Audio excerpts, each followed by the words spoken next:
the strongest economy in the G7. And that's what we're going to do. But I think to have 10 or 15,000 people at one political rally, this is a movement like we've never seen because people want change. They want to put our country first for a change. And in all those struggles, I found that you can either laugh or cry, right, in this tough times.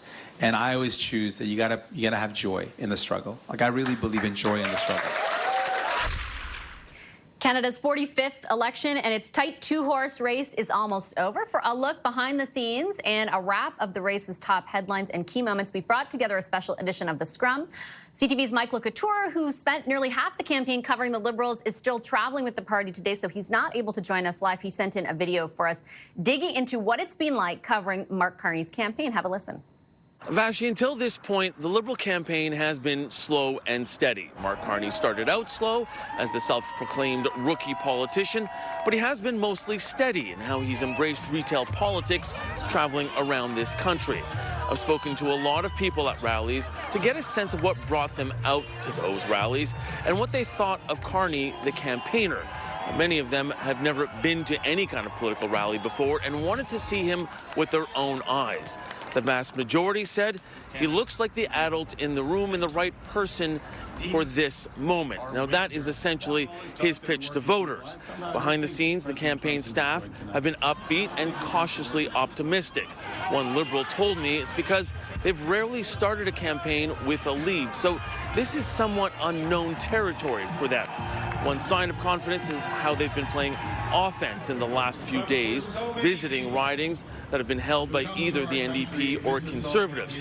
Now, we had been planning to do the same with campaign stops today in Saskatoon, Edmonton, Calgary, Vancouver, and Victoria, but the tragic events in Vancouver have changed this last day of the campaign. Vashi? That's our senior political correspondent, Couteur, reporting for us on the Liberals from Hamilton. With me live, Abigail Bimman. She's a CTV News reporter who's been covering the Conservatives for much of the campaign. And Rachel Aiello is a CTV News reporter who has been largely covering the New Democrats. Hey, guys, good to see you both.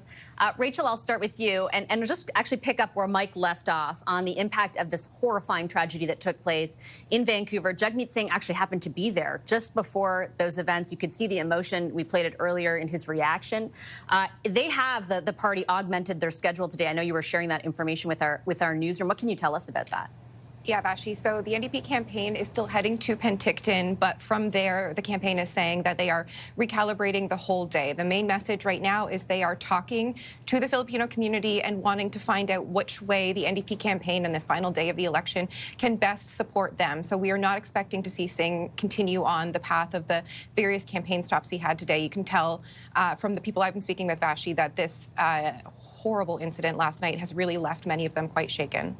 Abigail, we heard comments earlier from Pierre Poilievre, the leader of the Conservative Party, that were, not originally scheduled at that point, alongside his wife. What do you know about the way in which this is impacting their campaign? Yeah, as far as I can see so far, and won't surprise anybody to hear that it's difficult to get details from the Conservative campaign in general, but it seems that things have just been delayed a little bit with that first event, so speaking at that church. But as far as we're hearing so far, there were, I believe, a total of 4 campaign events scheduled today, all like brief, smaller rallies or whistle stops, ending with a final one in Pierre Poilievre's own riding of Carleton this evening. And as far as we're hearing, everything there is still on track. Those stops are all in Ontario. Mike, in his comments, Rachel, was kind of reflecting on the conversations he's had with people who attend these events with the party leaders.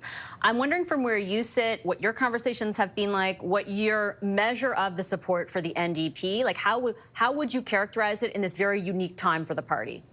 Yeah, Vashi, in a campaign that was really about trying to make sure Canada doesn't become the United States, the NDP really got sidelined in what became a two-way race. And Singh was speaking a lot about how he thinks this is a crisis campaign, and so Canadians are kind of voting with fear or kind of voting for who they know they've had in the past as reliability. But the NDP folks I've been speaking with over the last number of weeks are concerned about 2 things.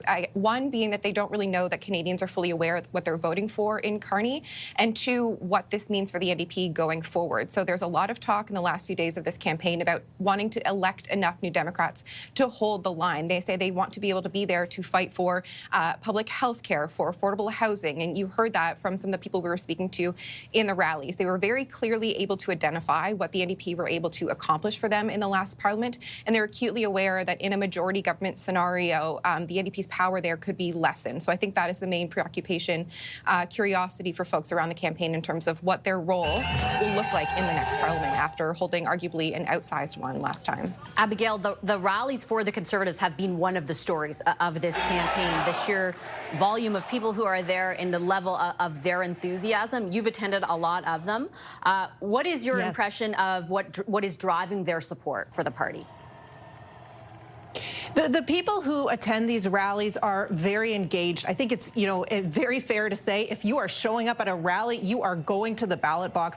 They believe that there will be a Conservative majority, no doubt. It's sort of hard to, I have found them, but it's harder to find, an undecided voter that's just there to sort of check them out. When I go to Mark Carney rallies, you find more of those people that they just want to see, what this guy is all about.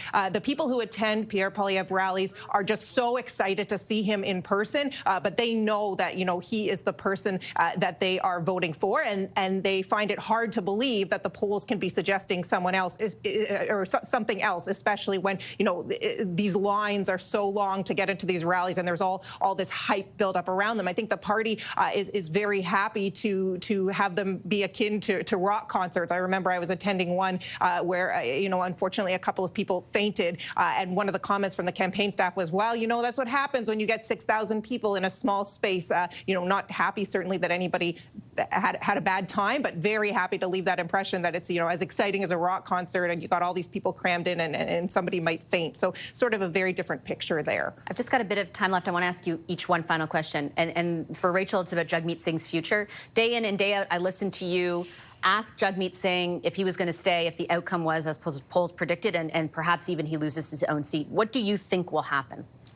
Yeah, it looks quite tight, Vash. I've been speaking with some other folks working other campaigns in Singh's riding, and it did at some point in this campaign look like it might actually be a two-way race between the Liberals and Conservatives. So I think the big question heading into tomorrow is twofold for Jagmeet Singh. One, is he able to hold on to his seat? And two, if he is, then how long is he able to hold on to leadership? Obviously, we've heard from Mulcair and some others suggesting after 3 elections, maybe this should be Singh's last. Last word to you, Abigail. How firm is your impression of Pierre Poilievre's grip on the leadership? It's a really good question. I think his likability as leader has come up a lot in this campaign. What stood out to me or still sticks in my head is a local campaign source that I spoke to in Atlantic, Canada. And I said, "Hey, are you still hearing about Trump at the doors?" And he looked at me dead in the eyes and he said, "No, we're hearing about Poilievre, and that's why they're not going to vote Conservative." And so I think that if he loses, the knives will certainly be out when there is so much of a question. We saw him being pulled from their ads, just another ad released this weekend without Poilievre in it. That sends a message, and I think there will be a lot of questions if that is the outcome tomorrow. We will find out tomorrow what that outcome is. Thanks very much, both of you. Appreciate it. Abigail Bimman and Rachel Aiello, as well as our colleague Michael Couteur.